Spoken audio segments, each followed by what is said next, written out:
Jayo.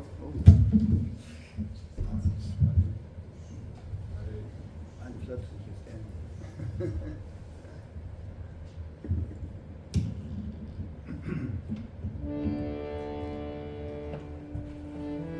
Jayo Radha Madhava Kunda Vipari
Wir müssen erstmal klären, welche Sprache hier sprechen. First have to clarify which language we speak. Wer spricht kein Englisch? You do not speak English? What? Kein. You speak English? Deutsch. Wer spricht kein Englisch? Nochmal auf Deutsch. Kein Englisch. Gut, das heißt, die Mehrzahl, who speaks English, please raise your hand. Dann brauchen wir eine Übersetzung aus dem Englischen ins Deutsche. Diejenigen, die nur Deutsch sprechen, müssen sich da irgendwie versammeln bei einem Übersetzer. Wer übersetzt aus dem Englischen ins Deutsche? Wer macht das? Gibt's nicht. Höchstens Tagora. Tagora müsste aber weg. Dann, also I prepared my lecture both in English, also in German. It's also German. That means I will translate some verses into German also, but mostly speak English. Beautiful English language. Okay. Für den deutschen Vers solltet ihr euch also zumindest die Erläuterung nehmen aus der Bhagavad Gita. Bhagavad Gita 13,22. Tut ihr euch zusammen mal, um die Erläuterung auf Deutsch zu legen. 13,22. Ich schlage das mal auf.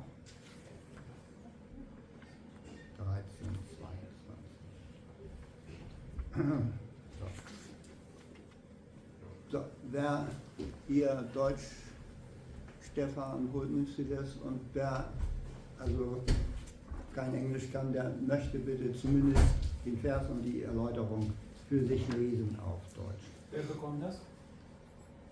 Ja, wer kann, setzt euch zu. Das ist auf Deutsch, ne? Für die Deutschsprachigen. Okay. So. Om Namo Bhagavate Vasudevaya. Om Namo Bhagavate Vasudevaya. Om Namo Bhagavate Vasudevaya. Om Namo Bhagavate Vasudevaya. Om Namo Bhagavate Vasudevaya. Om Namo Bhagavate Vasudevaya. So welcome to our program, a New Year's Eve program here in our Bhakti Yoga Center. We celebrate our get-togethers every Sunday, 2 p.m., no matter whether it's ordinary day, Christmas, or New Year's Eve. And today's verse is Bhagavad Gita, chapter 13, verse 22. Also setzt euch zu Stefan, da hat jemand die deutsche Gita. Okay. Da könnt ihr das. Chapter 13, verse 22. So, I first read the verse in Sanskrit. You speak English? Yeah. Yes, or no Polo Hindi? Polo? But also English. English. Okay. Bhagavad Gita, chapter 13, verse 22. Purusha prakriti stohi punkte prakriti jan gunan karanang guna sangosya sadasatyoni janmasu. The translation from Sanskrit to English is: the living entity in material nature thus follows the ways of life, enjoying the three modes of nature. This is due to his association with that material nature. Thus he meets with good and evil amongst various species. You got it? Purport by His Divine Grace A.C. Bhaktivedanta Swami Srila Prabhupada. This verse is very important for an understanding of how the living entity transmigrates from one body to another. It is explained in the second chapter that the living entity is transmigrating from one body to another, just as one changes dress. This change of dress is due to his attachment to material existence. As long as he is captivated by this false manifestation, he has to continue transmigrating from one body to another. Due to his desire to lord it over material nature, he is put into such undesirable circumstances. Under the influence of material desire, the entity is born sometimes as a demigod, sometimes as a man, sometimes as a beast, as a bird, as a worm, as an aquatic, as a saintly man, as a bug. This is going on. And in all cases, the living entity thinks himself to be the master of his circumstances, yet he is under the influence of material nature. How he is put into such different bodies is explained here. It is due to association with the different modes of nature. One has to rise therefore above the three material modes and become situated in the transcendental position. That is called Krishna consciousness. Unless one is situated in Krishna consciousness, his material consciousness will oblige him to transfer from one body to another because he has material desires since time immemorial. But he has to change that conception. That change can be effected only by hearing from authoritative sources. The best example is here. Arjuna is hearing the signs of God from Krishna. The living entity, if he submits to this hearing process, will lose his long-cherished desire to dominate material nature, and gradually and proportionally, as he reduces his long desire to dominate, he comes to enjoy spiritual happiness. In a Vedic mantra, it is said that as he becomes learned in association with the Supreme Personality of Godhead, he proportionately relishes his eternal blissful life. I turn off my phone. Good reminder to turn off the phone. And I remember I will have to record this.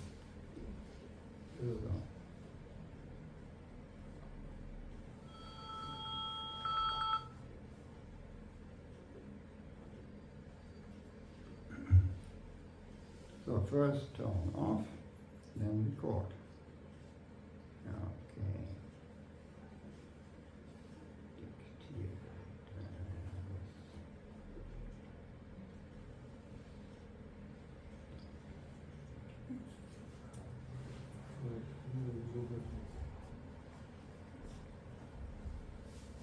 There we go. So, here we go. Hare Krishna.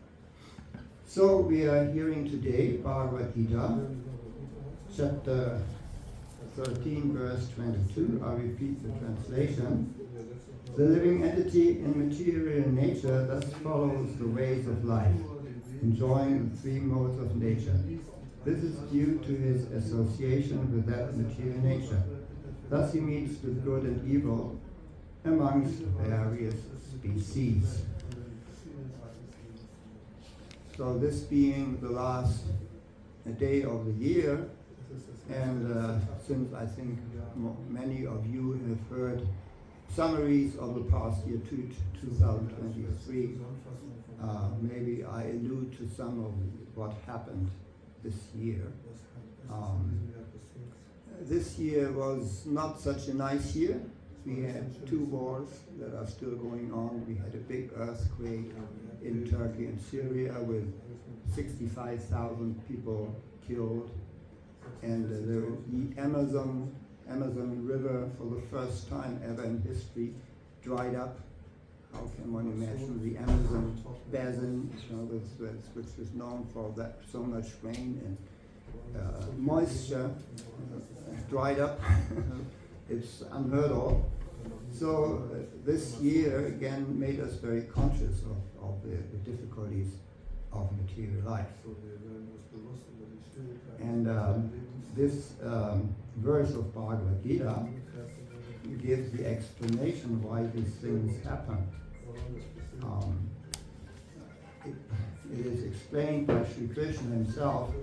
This is due to the association of the living entity with material nature.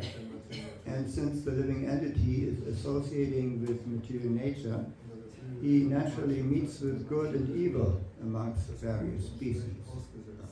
Of course, on an individual level, we may have also have nice experiences, and some mixed and some also bad experiences. But this is not, according to Bhagavad Gita, this is natural.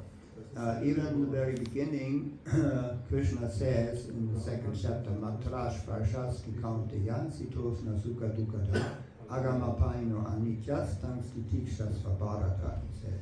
Krishna says one must tolerate happiness and distress, just as one tolerates the seasonal changes. One should not become disturbed by these things, because all these things are anitya, they are not eternal, they are temporary. Everything is temporary, it will go by. Happiness comes, happiness will go by, and distress comes, distress will go by. And it's just like summer and winter season. No human being can change summer and winter season. Although through technical advancement, we are almost turning the winter into fall. It's not getting cold anymore. But this is seen as a mistake. Everybody agrees that the warm winters that we have nowadays are due to human mismanagement, humans making mistakes.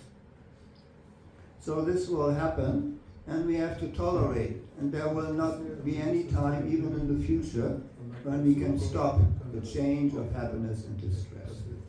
There will never be any time. The ideal of technology is that once, when we have become very good at technological advancement, all miseries will stop.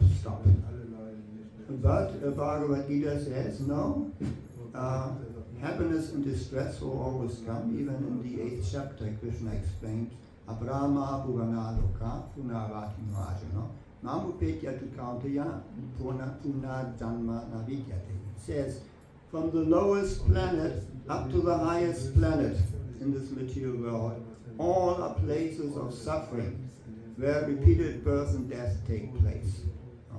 Krishna says, only one who comes to my abode, he will not experience birth and death again. So we are trying, although this earthly planet in the Vedic cosmology is said to be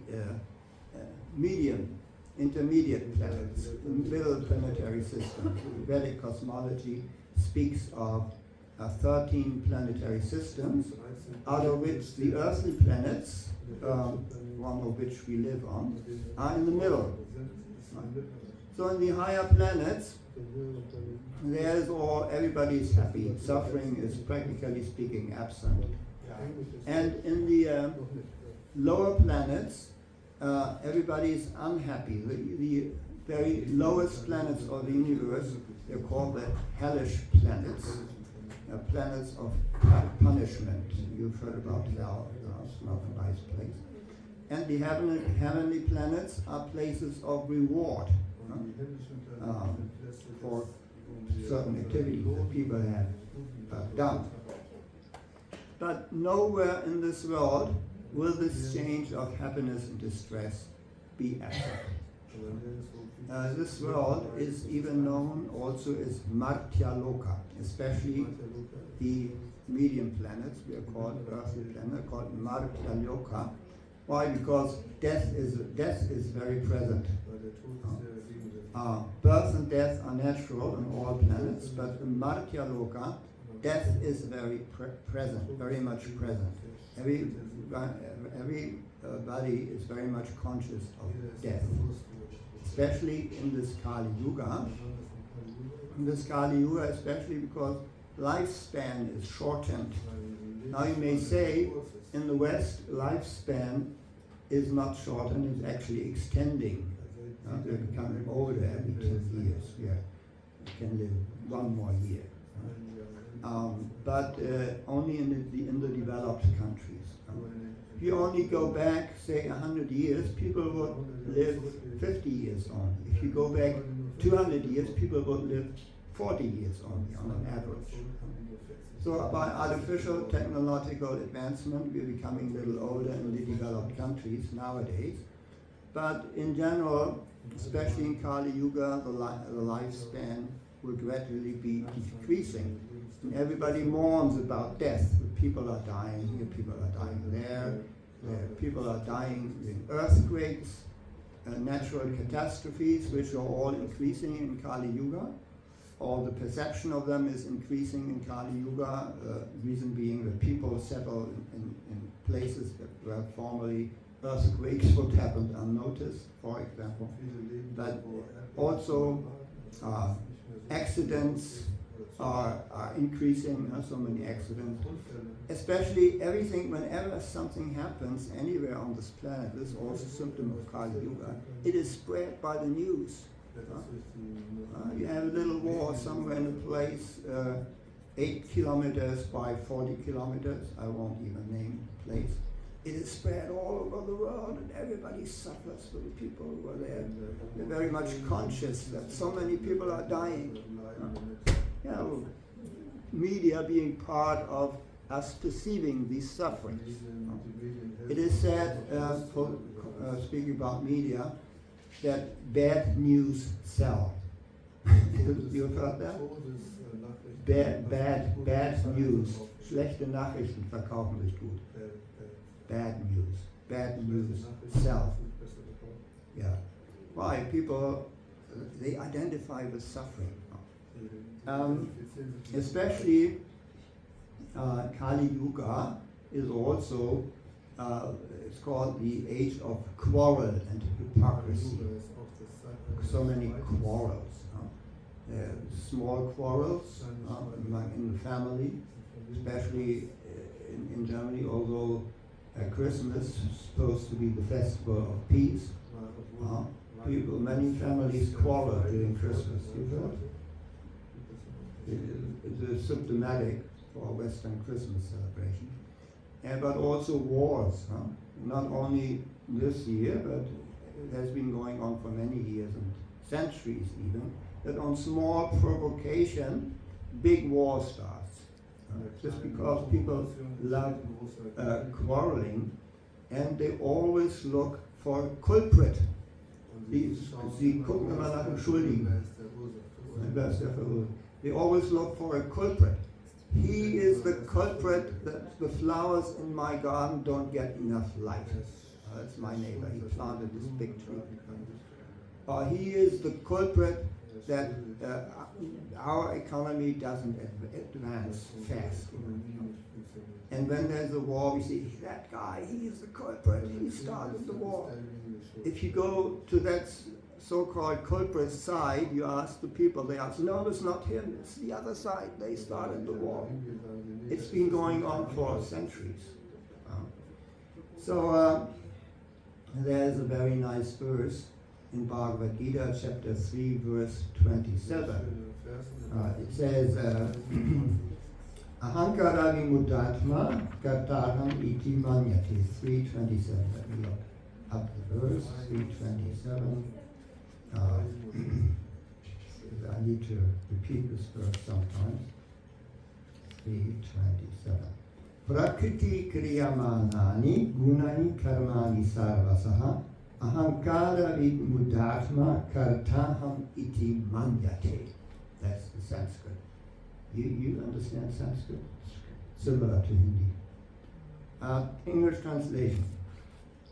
The spirit soul, bewildered by the influence of false ego, ahankara, thinks himself the doer of activities that are in actuality carried out by the three modes of material nature. So, he said the spirit soul. Who is the spirit soul? Please somebody raise his finger. Who is the spirit soul? Misha, there's spirit soul, Misha. There von euch ist spiritual. Who is spirit soul amongst all of you? Who is spirit? Aha, Kripamala Devidasi. Her grace, Kripamala Devidasi. She is spirit soul. What is the spirit soul? You know what is spirit soul? Bharat Bhakshis, you know what is spirit soul? Atma, also ich kann in Hindi Atma. Atma. Was drinnen ist. Ja, Atma. True. Ja, wenn es weg ist, ist man tot. Yeah, Atma. We call it Jeev Atma. Atma means the self. Atma. Atma means the self. So self can be many things. Most people actually in this world think The self, that's the body. I am Indian, I'm German, I'm man, I'm woman. As you look at your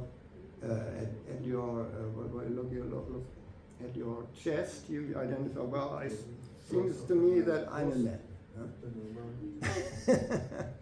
If I were a woman, I would look different. So, you identify, okay, I'm a man. Why? Because, my chest looks like this, and I got a mustache, look into the mirror. I need to shave every day, that's why I'm a man.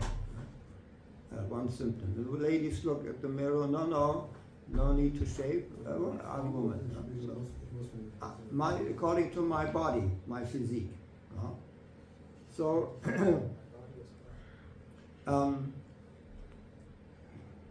bewildered, so the spirit soul, but actually according to Bhagavad Gita, the self is not the body. Some people will think the self, that's the mind. Even some famous philosophers, Descartes, famous French philosopher, said, I think, therefore I am. Myself is defined by my thinking. Many you will all experience, some of you when you sit at the computer at work, you forget about everything. You forget about your body. You are only active in your mind. Right? You think, only when you need to go to the toilet, you say, okay, why do I need to go to the toilet? The body is actually only a disturbance to my thinking. It's an outward cover. And then you are in the mental concept. And then there is a third level, which is called the spirit level, or the Jivatma, the real self, the eternal self. The eternal self, that's what I always am and will always be. That's what I was before I took birth. And that's what I will be after I've left the body. That's the eternal self. Because the body will always change. Krishna explains that in the second chapter of Bhagavad Gita, Dinos Minyatade, Kumaram Yovanam Jara. He will go from babyhood to youthhood to old age. Kumaram Yovanam Jara. You remember when you were a small child? You remember? Who speaks English? You speak English. You remember when you were a small child. Now you are in the state of Yovanam, young man, say maybe young man adult. And I am in the state of Jara. I look back 70 years, I was 1 year old, I looked different for sure. I can't recognize, you won't recognize me on the picture, my baby picture. But what has happened, only the body has changed. Only the body has changed. The body is always temporary. Bhagavad Gita says just like you change this body in one lifetime, at the time of death you will accept another body. So what about the mind?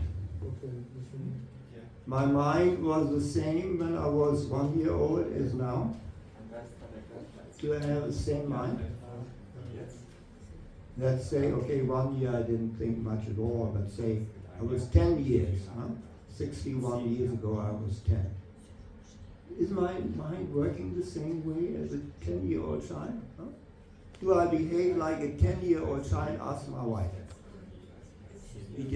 Do I behave like a 10-year-old child? Sometimes, yeah.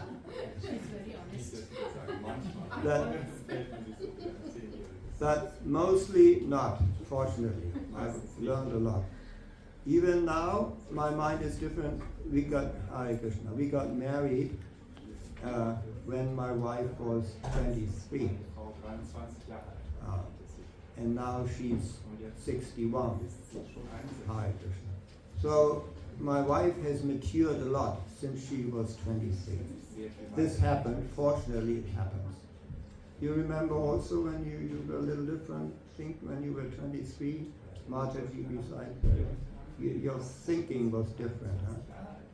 You matured, huh? You're wiser now, huh? Thinking, feeling, willing is different. So the mind also changes. Mind changes. Everything is temporary. Now comes the problem. Who am I?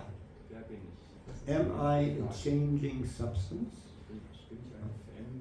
Am I something, just changing all the time? Changing means, according to Bhagavad Gita, no real existence. Bhagavad Gita explained in the second chapter, that which is changing, according to the vision of the sages, is not real. Only that what is eternal, that is real. So now comes, what is eternal according to Bhagavad Gita? It is the spirit soul. Now I asked my wife, she's 61, and we got married, she was 23. Nitya Siddha, were you still the same person? Were you the same person when you were 23? Look at the picture, obviously she looked very much different. I took pictures at that time I found her so beautiful. She had these long braids, such beautiful braids. And now she doesn't have braids. So you can compare, looks different. What is the same person, please? It's not the body, it's not the same, the mind isn't the same. What's left?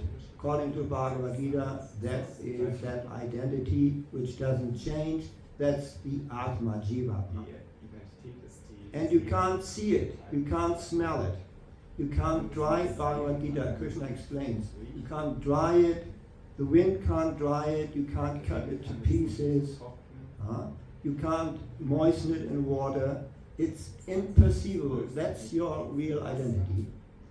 And that's called Jivatma. And in Bhagavad Gita 15:7, Krishna explains, Mamma Vangsho Jiva Loke. Jiva Loke, that is this Jiva Atma that we've been talking about.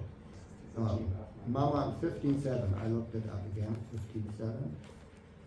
Jiva Bhuta, he says Jiva Bhuta Sanatana. These Jiva Bhuta means living entities in this world. They are eternal. And Mama Vangsha, they are my parts. So, Mama Vangsha Jiva Bhuta Sanatana, Mana Shastan Indriyani, Prakriti Stani Karshati. He says, again, I have the verse here, 15:7. Yes. The living entities in this conditioned world are my eternal fragmental parts, Krishna says.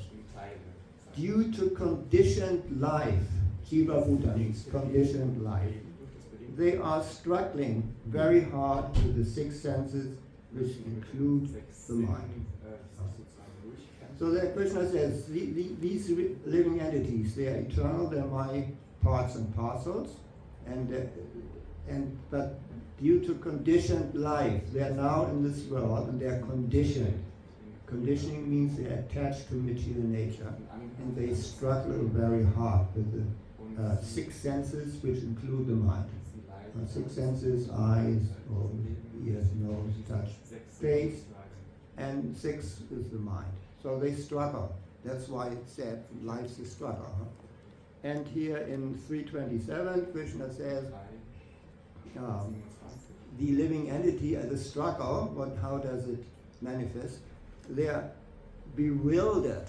They are bewildered by the influence of false ego, ahankara. Ahankara means I am the doer. Everybody thinks I am the doer. Whatever the body does, he says, that's me, that's my real self. I am the doer. I caused this war. Or he caused this war. That's the false ego. Actually, no single person caused this war, or any quarrel for that matter. What does Krishna explain? What is the cause? Thinks himself the doer of activities that are in actuality carried out by the three modes of material nature. So, why are these things happening? It is because of the interaction of the three modes of nature. three modes of nature are sattva guna, raja guna, tama guna. Goodness, passion, and ignorance. That causes these things to happen. The causes for, say, wars are very complex. What is the law about it is the law of karma, action, reaction. Good actions have good results, bad actions have bad results. But it is very complex. No person can say that he is the culprit. No one person will be the culprit of what is happening. The cause. Even good things happen to me. You are not the cause when something good happens to me. Oh, this is a very good day for me. Why I was such a good person? No. Maybe another person was a good person and giving you a good time.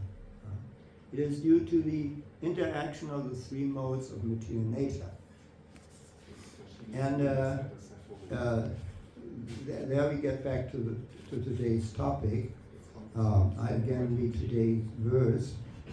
The living entity in material nature thus follows the way of life, enjoying the three modes of nature, according to the law of karma we'll experience.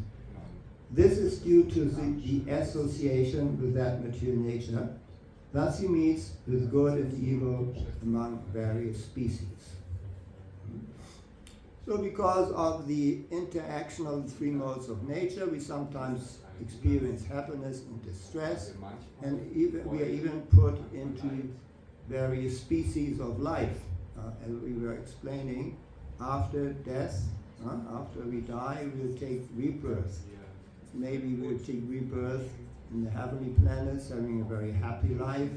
Most of us will take rebirth on this earthly planet, where we experience mixed happiness and distress, and some, under unfortunate circumstances, will take birth in the animal kingdom.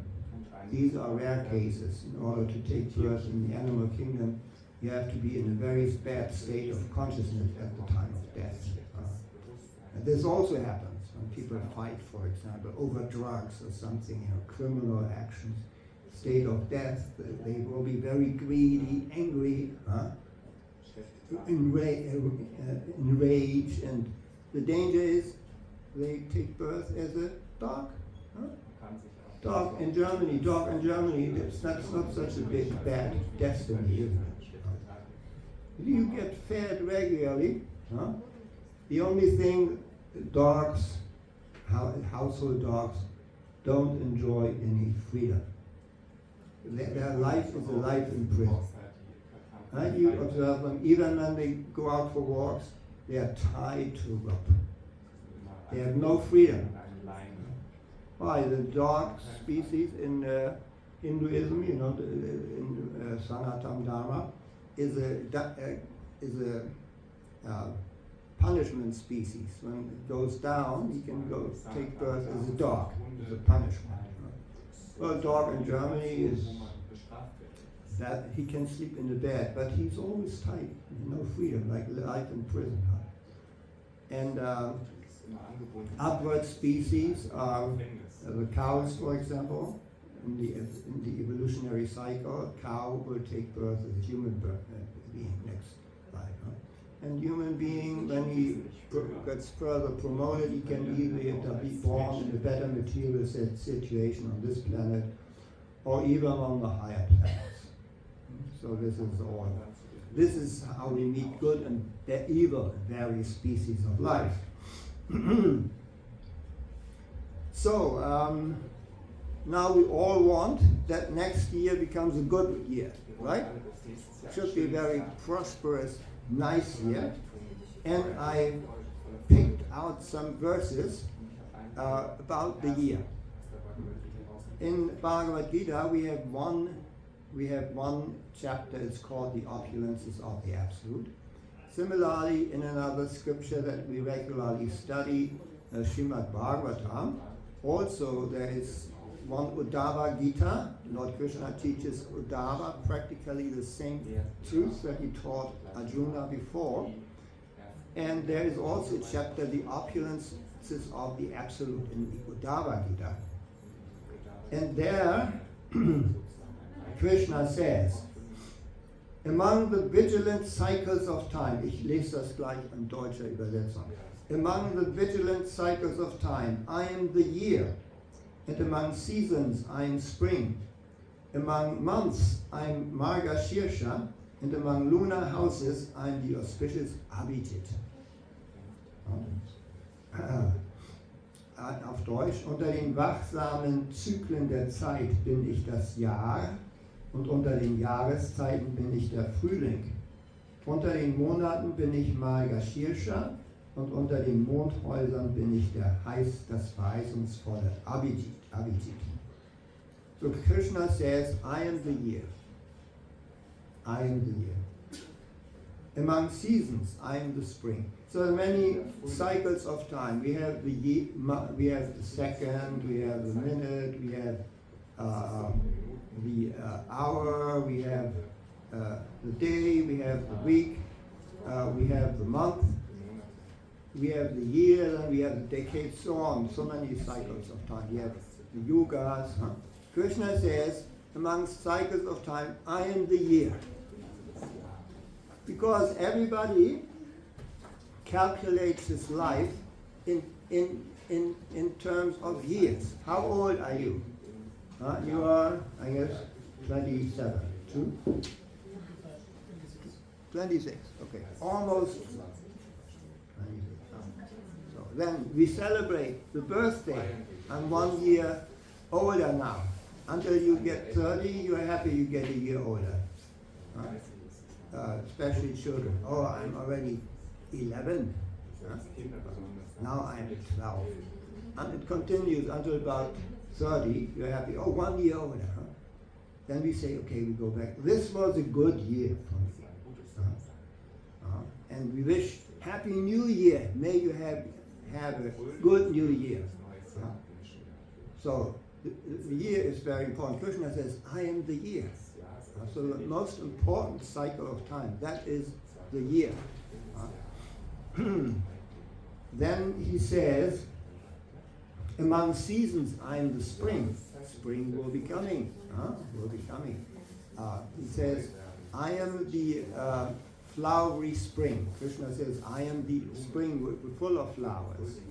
That is the nicest thing. Amongst months, Krishna speaks of months also, which is a partition of time, cycle of time. He says Margashirsha. Margashirsha, not so easy to understand for us here. It is November-December season, but in India that's the time when they harvest the grains, and it is not so cold, not as cold as here. Actually, it's a pleasant time. So Krishna is that month, which is Vedic culture supposed to be very auspicious, and different auspicious yagya ceremonies also take place. Margashirsha, November, December. Kartik also falls into that season, October, November. A part of Kartik is also Margashirsha. Actually, Kartik is Damodar month. And among lunar houses, I am the auspicious Abhijit. Lunar houses, Krishna here in this verse of Srimad Bhagavatam comes to speak about astrology. You have done your horoscope? So, Jyotish, Vedic astrology, speaks about lunar houses or nakshatras. You've heard nakshatras? Even in Bhagavad Gita, also Krishna says, Nakshatranam aham shashi. Amongst the nakshatras, I am the moon. Why? Because these 27 moon houses, they are also sometimes called the wives of the moon. So the moon is the lord of these nakshatras. Whichever nakshatra or constellation the moon is situated, that will become very important for a person's life. So Krishna is Abhijit, and Abhijit is a nakshatra of the person who cannot be defeated. The ultimate Lord will always be victorious. So astrology definitely also has to do with time. We speak of time, cycles of time. one thing about the law of karma or fate is nothing, it doesn't all happen at the same time. This is why we have the karma, time, due to everything happens in due course of time. It's not that you are happy and distressed and mix everything at the same time. No, the time puts your experience of life, of happiness and distress in a certain order. And there is the science of astrology where you can even see at what time you will experience happiness, at what time you will experience distress. So everything is put into order by the element of time. So, Krishna already says here, I am the year. And then he also says here, next verse 11, 16, 28, among the ages, we have the ages, maybe Satya Yug, Dvapara Yug, Satya Yug, Treta Yug, Dvapara Yug, Kali Yug. Among these yugas, the ages, Krishna, he says, I am Satya Yug. Obviously, the Satya Yuga is the nicest age because there in that Satya Yuga, all moral qualities are fully developed, blossoming. Truthfulness, renunciation, purity, and mercifulness are there full-fledged. And everybody is Paramahansa, they're all meditating on God. That's why Satya Yuga, or the golden age, is the best age. That age is Krishna. He said a few more things, but I leave it with that. Unter den Zeitaltern bin ich das Satya Yuga, das Zeitalter der Wahrheit. So, according to time, there will be happiness and distress. It's all put into nice order. And Krishna says in Bhagavad Gita auch, Kalosmi. I am time. Krishna is time. This is corroborated also in the Srimad Bhagavatam. An eternal time factor has no beginning and no end. Everything will be under the rule of time in this material world, from the beginning to the end. In Bhagavatam, third canto, it is explained that time is the representative of the Supreme Personality of Godhead, who creates this world of lawbreakers. So we are in this world. Why? We broke the law. The law is to serve God. We didn't want to serve God. We wanted to be the cause of our own fate, to be separated from God. So there is time as representative of the Supreme Lord. God is accompanying us in this world as the element of time. In English, time and tide waits for no one. You all have a watch? You have a alarm clock to wake up in the morning? How often during the day do you look at the time? When you look at your watch, you look at God. What is God telling me to do next? You all have your calendar? In your iPhone, you have your daily calendar. This date is coming up. God is telling to you what, as the element of time, what to do next. He is the representative of time, is the representative of God. Also, Bhagavatam also says the time factor brings about the end of the world of appearances. It continues, that thing, it brings about the end, but at the end of time everything will disappear. At one time everything will be over. It continues the work of creation by bringing one individual into existence from another. See how do living entities progenerate from each other? It's not that maybe you have a child once. I don't know if you already have. You had a child? No, any of you had children? No, no. Nobody had children. Who had it? Good. Did you create your child? Hast du dein Kind erschaffen? No. No. Hat Gott dein Kind erschaffen? Yes. Did God create your child? Here it says, A little bit I created too. God didn't create the children or you. Here it says it continues. Time created it. Time created it, and time is a representative of God. It continues the work of creation by bringing one individual into existence from another. Babies take birth from their parents in due course of time, when time is right. Young ladies, you will also have children at one time. You speak English? Yeah. And one time you will be mothers. Yeah? You want to be mothers one time? No. Good problem. In the future. Okay.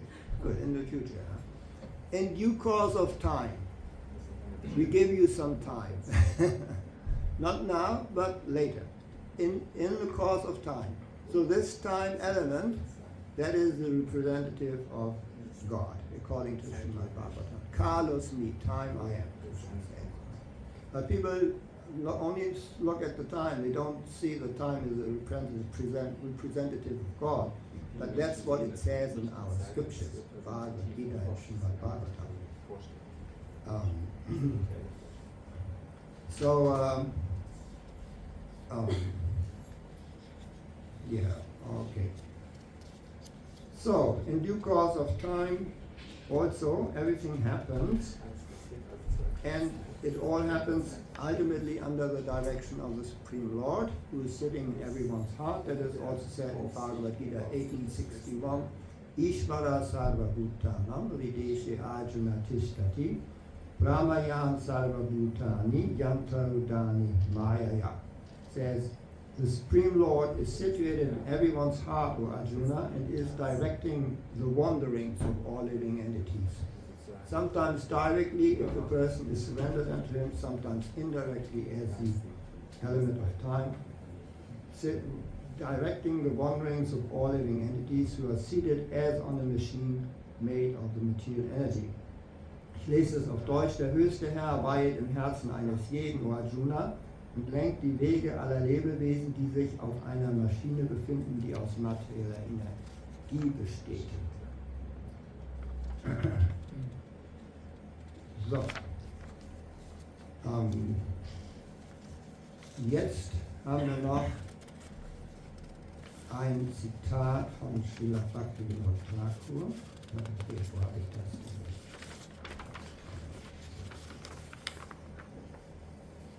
Die Frage ist, was wünschen wir uns für das neue Jahr? Und, hier, Srila Bhaktivinoda Thakur. You know Srila Bhaktivinoda Thakur? Who knows Srila Bhaktivinoda Thakur? We haven't come very much to our temple yet. There's a picture of him there. Picture on the right, that's Srila Bhaktivinoda Thakur. He is the spiritual master, grand spiritual master. He lived from 1838 through 1914. It's a long time ago. He died more than 100 years ago. But he is the origin of our Hare Krishna movement in modern times, you could say. So he gave a prayer to the new year. He gave a prayer to the new year. So he prayed, O new year, all glories to you. Pay special attention to the development of the holy places. Publish devotional literature. Satisfy the people of the world by distributing the Lord's holy names. Guide the living entities in such a way that they take to chanting the holy names of the Lord while cultivating pure devotional service. Ich lese das auf Deutsch. O neues Jahr, alles Gute für dich. Schenke der Entwicklung von Sridham Mayapur besondere Aufmerksamkeit. Veröffentliche hingebungsvolle Literatur. Befriedige die Menschen der Welt, indem du die heiligen Namen des Herrn verbreitest. Führe die Lebewesen so, dass sie die heiligen Namen des Herrn chanten und reinen, hingebungsvollen Dienst kultivieren.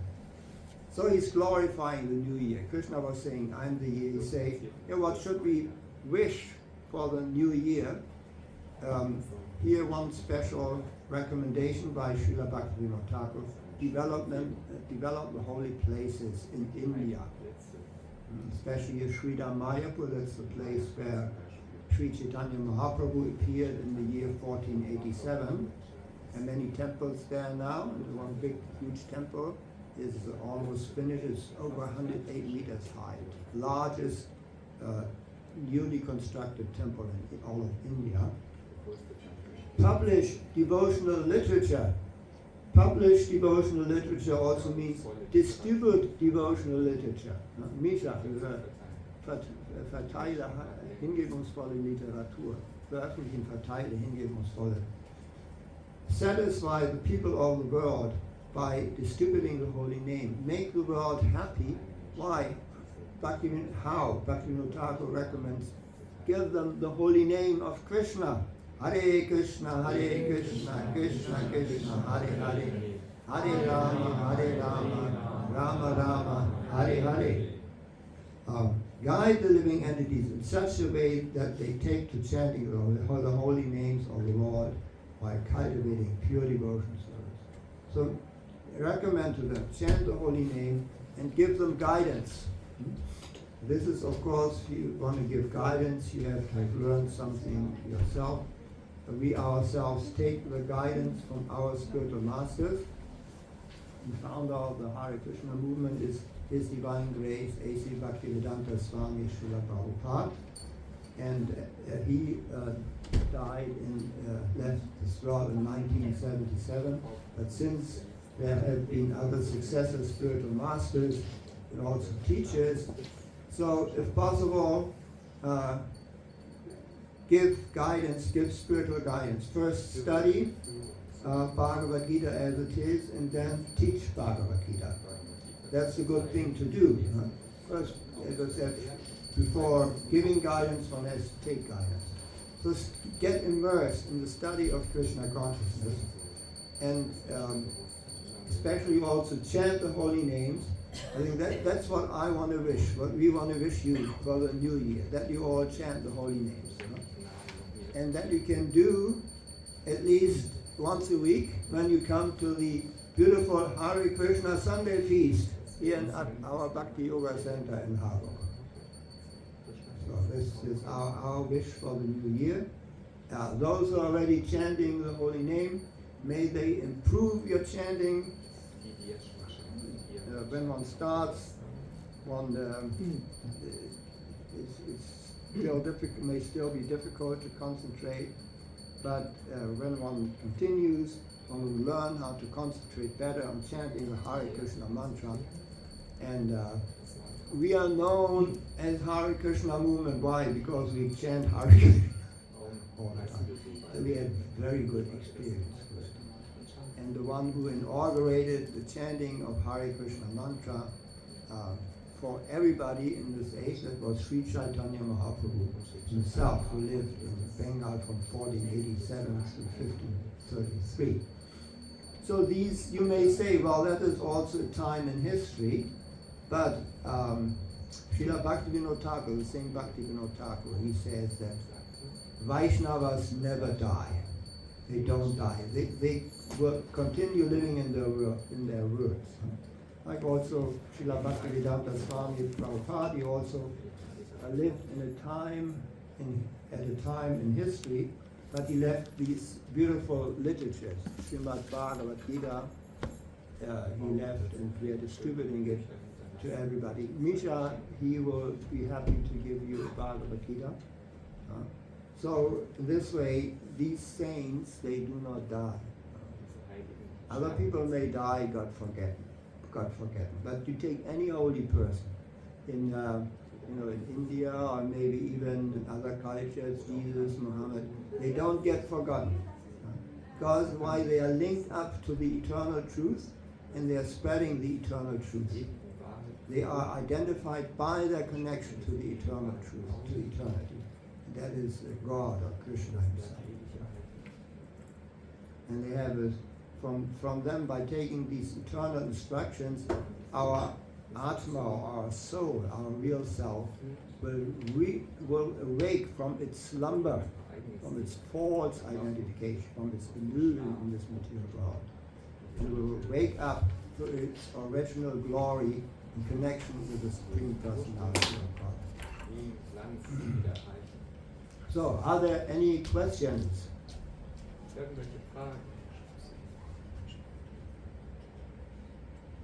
Ich dachte, dass die hellenischen Planeten ein bisschen eher neben diesen 14 Ebenen sind, weil du meintest, die untersten Planeten sind die hellischen Planeten. Ich habe gehört, das sind eher, also das sind die nicht unbedingt hellische Planeten, können schön sein, sind aber die mit der niedrigsten Lebensform sozusagen.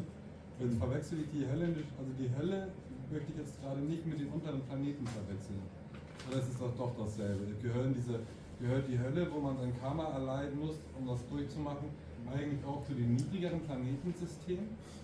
Yeah, there are different hellish planets. There's one category of hellish planets, Sutala, Mahatala, and so on, that are called subterranean heavens. Die von Jamaraj geführt werden, ne? Unterirdische Himmel. Genau, das sind nicht die höllischen Planeten, wo Jamaraj herrscht, sondern das sind andere Planeten, wo Lebewesen leben, aber jetzt nicht, nicht unter Jamaraj-Leitung. These places are inhabited by living entities that are lower than human beings. Genau, also einfach niedrigere Planeten und die höllischen Planeten sind nochmal was dabei. They are smaller. Some planets are inhabited by nagas or snakes. And but they feel quite comfortable. Although on these Naga planets, for example, there's no light because so far away from the sun, sunlight doesn't reach. But it's illuminated by the jewels on the heads of the serpents. That's what it says. So we are kind of human beings on middle stage of development. There are living entities that are even on lower stages, live on lower planets. But beneath, also darunter noch, there are these planets of punishment, where punishment is, wo die Leute bestraft werden. Das ist ein Jamaraj-Reich. Das Reich und da kommt man hin, um dann sein Karma auszugleichen und dann kommt man wieder zurück. But you only stay there to get your punishment, then you come back to the human form. Weißt du, wie alt man nochmal wird im ersten Yuga? In first Satya Yuga, he's asking the duration of life in the different yugas. So in Satya Yuga, duration was 100,000 years. The next yuga, Treta Yuga, duration of life decreased to 10,000. Then Dvapara Yuga to 1,000. Kali Yuga now we have 100, and that is also decreasing. You can even read in other scriptures, read in the Bible, Old Testament. Könntest du noch kurz eventuell sagen, welches Yoga seine Hauptqualität, also sein Dharma hat? Also wir haben das Chanten als Dharma, das letzte Yoga war die Verehrung der Deities und dann haben wir noch zwei Yugas. Was ist dann da das Hauptdharma? In Satya Yuga, the Yuga Dharma, or the process for self-realization, is meditation, dhyana, meditation, for 10,000 of years. You can read in Vedic scripture, in the Puranas, how people meditated for 10,000 of years. Then in Treta, it became sacrifices. Very expensive, huge sacrifices. In Treta Yuga, that people got self-realized by that. Then in Dvapara Yuga, temple worship. People built these gorgeous temples and they did gorgeous deity worship. And in Kali Yuga, it is chanting the holy name. It doesn't mean that in Kali Yuga the other processes are not present. They are not the main and most effective process of self-realization. The main and most effective process of self-realization in the Kali Yuga is the chanting of the holy name of God. And that is very inexpensive and easy to perform. In Kali Yuga, we have special concession. We can, very simple and at the same time very powerful process of self-realization is given. That is the chanting of the holy name. It doesn't mean that there are also deities. We have deity worship here, and the Vedic yagyas are also being performed, and temple worship is there. But it's not the most effective process of self-realization. See, in the West, even the churches are closing. You've heard? People don't go there anymore. Noch eines zum Abschluss quasi, für mein Verständnis, wurde er jetzt von Krishna eingeweiht? Ist von der Parampara der erste noch wirklich ein direkter Krishna-Eingeweihter oder gab es da eigentlich mal so eine Lehrphase? I mean Bhaktivinoda Thakur. Yeah, there was in the history of our movement, we are a certain denomination within Hinduism, called Gaudiya Vaishnava. I think Vaishnava denomination, worshippers of Vishnu, from Gauda Desh, which is Bengal. And it is our main founder, the main person in our sampradaya or tradition or denomination is Sri Chaitanya Mahaprabhu. And it is true that his movement was forgotten for about 200 years. So at the time that Bhaktivinoda Thakur lived, yet India was a British colony, and the British had been trying to replace Sanatana Dharma or Hinduism by Christianity. They were telling the Hindus that what they're doing is pure paganism, all superstition, and your scriptures are only fairy tales. So Bhaktivinoda Thakur, he himself was a magistrate in the British government, and he had enjoyed a Western education, actually. He became magistrate judge, and had studied with Christians also. He had studied the Bible, and he had studied Western philosophers like Emerson, Thoreau, and others, even Hegel, Kant, German Western philosophers. But he got a copy of the Srimad Bhagavatam in his hands. At that time, when he was active, copies of Bhagavata Purana were difficult to get by. And he studied the entire Srimad Bhagavatam from the first to the 12th canto, and he said, this is so much deeper than any other knowledge I've studied from the West. And he went on very systematically. Actually, he got initiated into Vaishnava Sampradaya only at the age of 47. So 47, 47. War da der Einfluss von Chaitanya noch zu spüren in irgendeiner Bewegung? Oder Yeah, the Chaitanya movement was there. He got initiated by one Vipin Bihari Goswami. And there were sadhus or babajis, renunciants who stayed in holy places, did their meditation, and but didn't preach. They didn't explain what they knew to others. So Chaitanya Mahaprabhu, however, and his followers, they were a preaching movement. Chaitanya sent everybody out to explain about Bhagavatam, Bhagavad Gita, everybody they could get a hold of. And Bhaktivinoda Thakur became inspired. He said, I must explain what I've studied in the Bhagavatam and in Chaitanya's movement, Chaitanya's tradition. I must explain it even to the Westerners. It was a counter mission. The British tried to proselytize in India, convert the Hindus into Christians, but no, we'll convert Christians into Hindus. And this is the idea with which His Divine Grace Bhaktivedanta Swami Prabhupada came to the West. his spiritual master, that is the son of Bhaktivinoda Thakur, you see him there, Bhaktisiddhanta Saraswati. He was the 11th son of Bhaktivinoda Thakur, and he told all of his disciples, explain this mission of Sri Chaitanya Mahaprabhu to the English-speaking people. Why? Because the English-speaking people were there, the British were there in India. You explain to them the teachings of Lord Chaitanya Mahaprabhu. And he told that to each and every one of his disciples. So Bhaktivedanta Swami, our spiritual master, understood, yeah, he wants me to go outside India. The others thought, well, in India we also have English-speaking people who want to go there.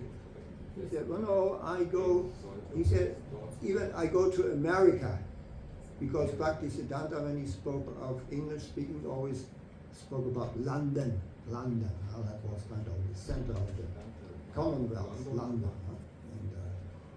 But Prabhupada at his time, that was 65, 66, said America is busier now. There more is going on. There we have the hippie revolution. America is now the most important country. England isn't so much more.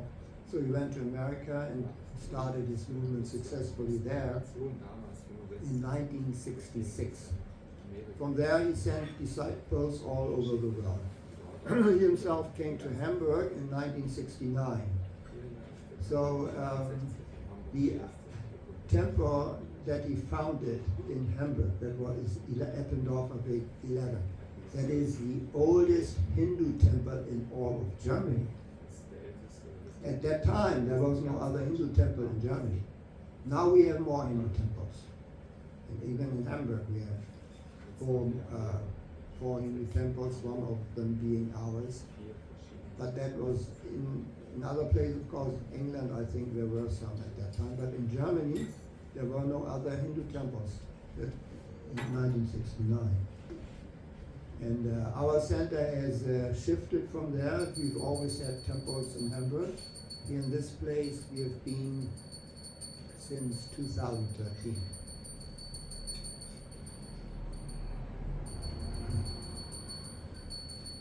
Yeah. Any other questions?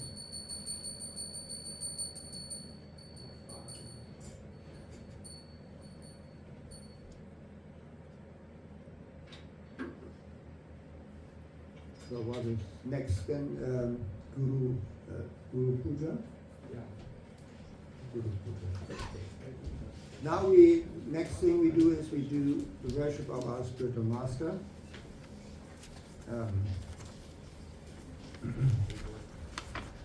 Come on.